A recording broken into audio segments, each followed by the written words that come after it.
Growing up in secondary school, I started to experience more physical symptoms on top of the lightheadedness as well. I had chest pains, very frequent headaches, nosebleeds. Being in an all-boys school, there's a kind of expectation to at least, go for some physical activities. I was regularly the last to be picked for, like, say, basketball games, that kind of thing. After a while, it kind of got to a point where it's kind of part of my life, it's me, so just roll with it, just deal with it, yeah. In school, teachers would ask you about your future thoughts, your aspirations, your plans. I realized that I didn't actually have any aspirations, didn't have any drive to think forward. In 2007, this girl brought me to New Creation Church for the first time.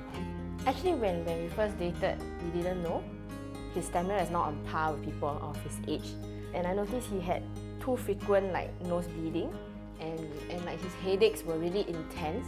As we progressed in our relationship, I began to feel that I was holding Janet back a bit because of my physical condition, not being able to do the things that she is used to doing, lots of sports every week. Exercise regime had to be cut back. We even had to plan our dates to make sure there's nothing too strenuous. Later when we found out because of his national service, when he went for army check and then... The condition I had actually was mitral valve prolapse, which is a heart condition that has to do with the valves not being formed properly, possibly from birth. One of the valves is basically not working properly, where it's quite flaccid. When it moves, opens and closes, it's a bit more whip-like motion instead of what it's supposed to be, which is more taut, like a door opening or closing. More serious cases, it can even in the future lead to sudden death or cardiac arrest. My parents were really concerned when they realized that he's younger and he's weaker, and I had to make a decision whether I would want to continue and believe for healing or just bye-bye. I didn't really feel like I had healing coming my way yet because I was dealing with this my whole life. If it comes, great, but if it doesn't, I still had that I'm already living with it, so it's okay lah, In 2010, I was in the car on the way to pick Jenna to choir practice for Resurrection Sunday. I actually started experiencing chest pains while driving. This is not really something that you want to experience. I just pulled to the side of the road. I guess at that point I decided that I don't want to live with this anymore.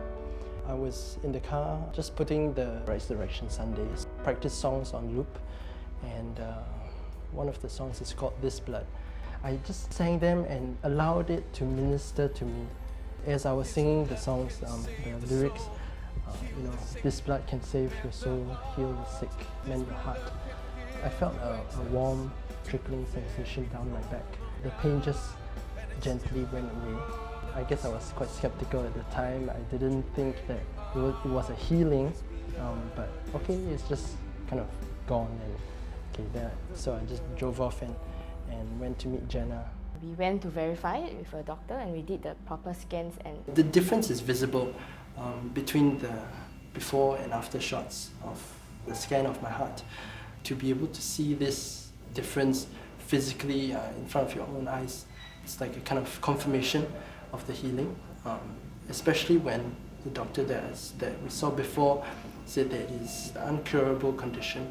Personally, looking at my stamina, the symptoms that are now gone, there is no doubt that healing's taken place now. I really feel very blessed, to be part of the healing process and to see the before and the after. To me, it's really a wonderful experience. So I guess God was also preparing us for our daughter to come, because if I was in the physical state that I was in before I got healed, no way would I be able to look after a child, Sometimes the whole day on Sunday, after serving, I'll be looking after her, and this kind of thing really can only happen by the grace of God. The stamina that I have, that I need to even look after Melody for the whole day, is only there by the grace of God. And also we can go for longer outdoor activities so that we can engage the little one. We can go to Marina Bay Sands, Flower Dome, walk the whole day, and then after that go somewhere else instead of having to rush home straight away to sleep. Yeah. So it's a lot more fun now. Serving has also impacted my life a lot. It's in the choir where I've matured and grown as a person that my healing experience happened while practicing for choir practice, but also doing life with my choir mates, fellow servers, my leaders, just having the sharing sessions. It's really impacted me as a person. I've also have a purpose in life. That's something I can look forward to and work towards rather than just languishing in my weakness. God is my support, because looking back now, I can honestly say that He's always been with me through. He's just really constantly lifting me up, and when I'm down, He's there.